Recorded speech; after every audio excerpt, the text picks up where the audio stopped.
sir, we are the Powerpuff Boys group. So today, we will gonna show you on how Huffman coding works. Huffman coding is a lossless compression algorithm introduced by David A. Huffman in 1952. It's reduced data and a message, and it's commonly seen at a zip file compression, image encoding, and the text compression. So let's now proceed on how Huffman coding works. There are 4 steps. So the step 1 is count frequencies or the greedy method. So measure how often each characters occurs in the samples, or the optical merge pattern, which arrange the characters in the increasing order of their count and or frequency. So our example, which is this, ano siya?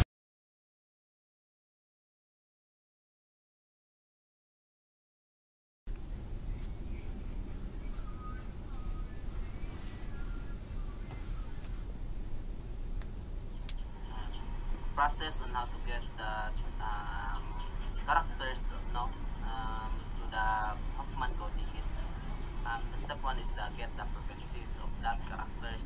So the message of Malaya na Malaya Mama is consists of only 5 characters, which is the M, A, L, Y, and N, no, as we can see there as a table.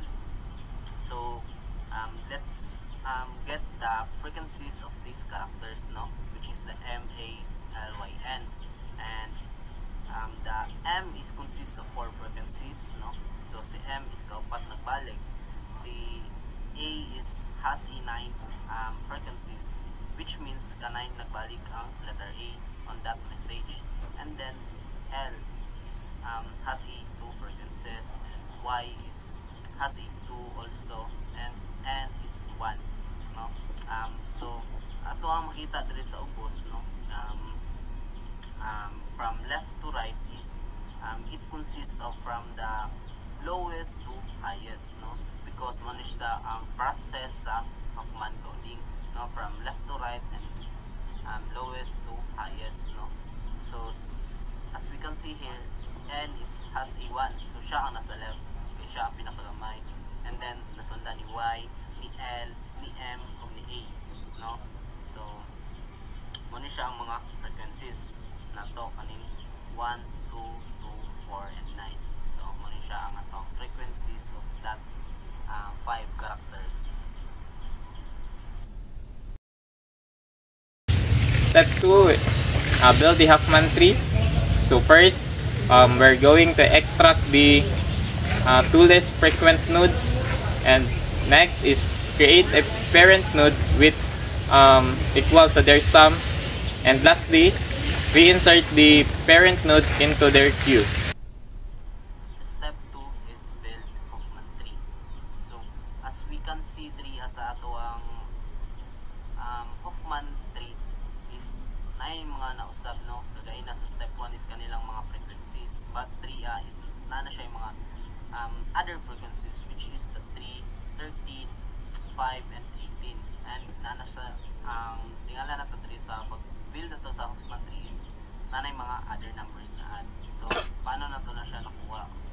So first is ano siya, no, si 1 and 2, additions of 1 and 2 is equivalent to 3, and then 3 plus 2 is equivalent to 5, and also 3 as a bigas, 4 plus 9 is equals to 13, and then our root is equivalent to 5 and 13, so 18 ato ang root. So 18 is also the frequencies or the total frequencies of the message of Malaya na Malaya na Malaya na Malaya Mama, no. It consists of 18 frequencies, kato siya nga message.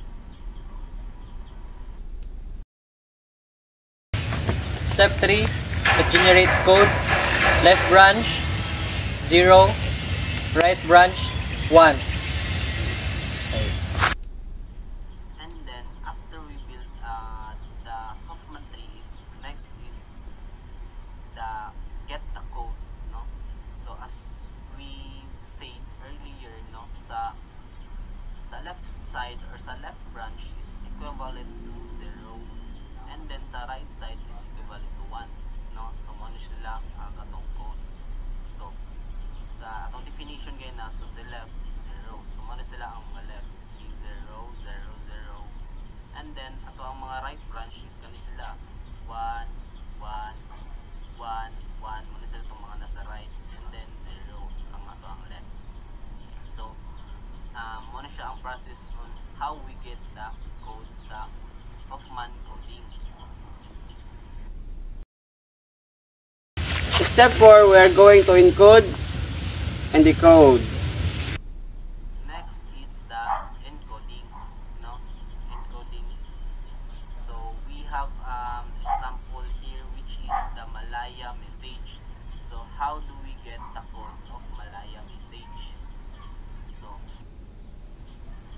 So these are the codes of Malaya message. So si 10, 11, 01, 11, 001, and 11. So paano na to na siya nakuha ng mga code, no? So as we can see here sa left side, no, the kaning mga red is man siya ato ang mga codes. So si M is, let's find kung asa si M. So si M is naadre located si M3 sa 4. So 1 0. So mo siya si M. That's why 1 0 ang code ni M. And then si A. So si A is located at 1 1. So 1 1. So dara si A, no? Mo ni ang code ni A. And then si L. L is na si L3 as a middle. So L is 1 0 from the root. So L has a 0 1 in the code sa ato ang message. And then A is same lang sila, no? Si A is consist of 1 1. And then Y. Si Y is not really si Y. So that's found kung asa kung unsa ang code ni Y. From root is 0 0 1. So si Y is located at 0 0 1. So ano siya, ang Y is consist of 0 0 1 code. And then A is same lang dyan sa ato ang other example sa A. Let's proceed to decoding. So decoding is opposite lang siya sa ato ang encoding, no? Which is ang given na to 3 is C code, and then let's find the message containing of these codes, no? So si 10, so let's find the message of this sub 10. So si 10 is na 3, 1 and 0. So si M siya, no? So mo ni siya ang consist of these codes is mo ni siya ang message which is Malaya. So paano na to na siya gikuha ng mga message, no? So M is or 10 is 1 0. So M, and then 1 1 is from root, so 1 and 1. So si A, muna siya si A. And then 0 and 1, 0 and 1. So si L. And then same lang si A, no? Muna sila si A, 1 and 1. And then Y. Y is or 001 is consist of message or character Y, and then 11 is contains of message A. So mo ni siya, no, gingan nila pagkuha or gingan nila pag-decode ang given code, no, to get the message. So that would be all for the process of Huffman coding.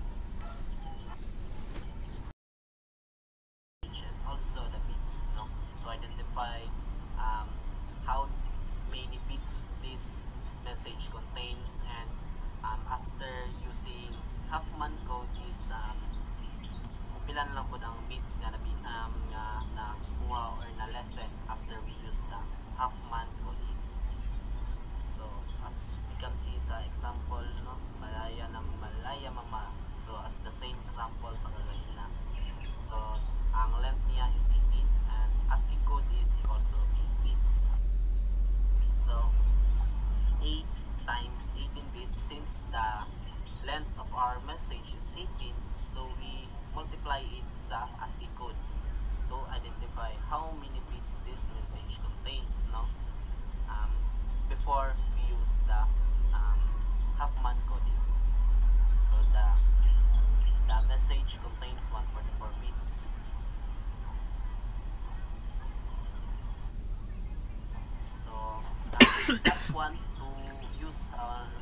process of Huffman coding is the get the frequency. So the Malaya na Malaya Mama contains of 5 characters, which is the M, A, L, Y, and N. But they have different frequencies, which contains the M contain 4 frequencies, A contain 9, L contain 2, Y contain 2, and also the N contain 1. So putting the frequency is from the left to right, and also from lowest to highest. So we put 1 here. It's because mo siya ang lowest sa left na to siya ibutang. And then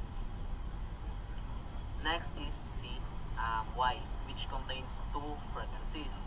And then next is L, which contains 2 frequencies. And then M, which contains 4 frequencies. And then next is the A, which contains 9 frequencies. So next is the step 3, which build it is step 2. So step 2 is build Huffman tree. So these are the Huffman tree, as we can see. We see here the total characters or total frequencies of the characters, which is 18, or the length of our message, sa kagaina. So muna siya sa 18. So si 1 of 2 is equals to 3, then 3 plus 2 is equals to 5, then 4 plus 9 is equals to 13, and then 5 plus 13 is equals to 18, which is the total frequencies of the message. Then next is we're going to get the code of the frequencies or characters. So as the definition gibutang sa get the code is left branch is contained of 0 or equivalent to 0, and then the right branch is equivalent to 1. So we put sa left side 0, ano 0 sa left. It's because maman ang sa definition, and then sa right side naman is we put 1, muna sila 1, 1, and then kani left, so 0. So next is as we can see, muna siya ang as we can see diri as a code, so si M is contains of the 1 0. So 1 0, so muna si M, diba? It contains of 1 0 code. And then next is A. Si A is contains of 1 1, 1 and 1. That's si A. And then si L is contains of 0 1, 0 and 1. So para si L. And then Y is contains of 0 0 1. So 0 0 1. So that's si Y. And then N is 0 0 0, 0 0 0. So gana lang pag-identify or pag get sa message through code, or to get the code through the message.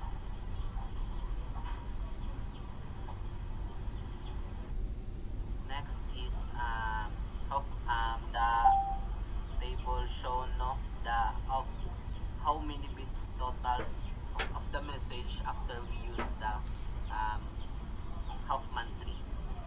So as we can see diri as a kilid, 4 times 2. So asa man nato na sila gikuha, so as we can see sa atong frequency, so frequency has a 4, and then sa atong code is contains of 2 numbers. So we multiply it by 2. So 4 times 2. 4 times 2 is equals to 8, and then 9, and it also contains of 2 numbers lang Japon. So 9 times 2 is equals to 18, and then 2, and then same lang Japon sa baba, it contains of 2 numbers. So 2 times 2 is equals to 4, and then next is 2 times 3. That's because this portion is contains of 3 numbers. That's why we multiply it by 3. So 2 times 3, and then same lang Japan bits is 39, no, of this message, which is the malaya na malaya mama. And then the next is, this, no. So as we can see 3 sa character, so 5 times 8 is equals to 40. So as we can see, to the next is the character, no. So character is contained of 5, no, which is the MALYN. So since nagagamit man ta og ASCII code, so we use 8 bits. So 5 times 8 is equals to 40. And then since we use the Huffman coding, which contains of 12 bits, so we added it. So 40 plus 12 is equals to 52. And then we added the 39 bits earlier, no, sa atong bits sa message, which overall 91 bits. So after we use the Huffman coding, is mo na siya ang bits na ato ang na overall total. Next naman is the comparison table, no. So as we can see here, no, from earlier, no, before we use the Huffman coding, is it contains, or the message contains of 144 bits. And then after we use the Huffman coding, is at least 40% change from the bits of the message, no, from 144 to 91 bits. So ingani ka useful or ka helpful ang Huffman coding, no, in terms of parsing image and zip files, videos, and others na compressed. So I think that would be all. And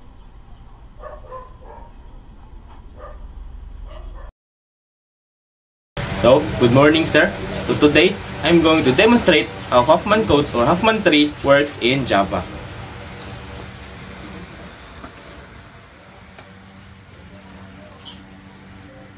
Okay, so first, siguro kabalo naman siguro ta dari unsa ni siya. So import and class node, then diri mag-assign na ta og char for the character sa ato ang Huffman tree. Then int or siyempre sa frequency kung pila sila kabuok mo appear, no, sa tong code. Then the node siyempre sa left and right because this is the binary tree or Huffman tree. So first is we're going to have the constructor, no, sa ato ang Huffman tree. Then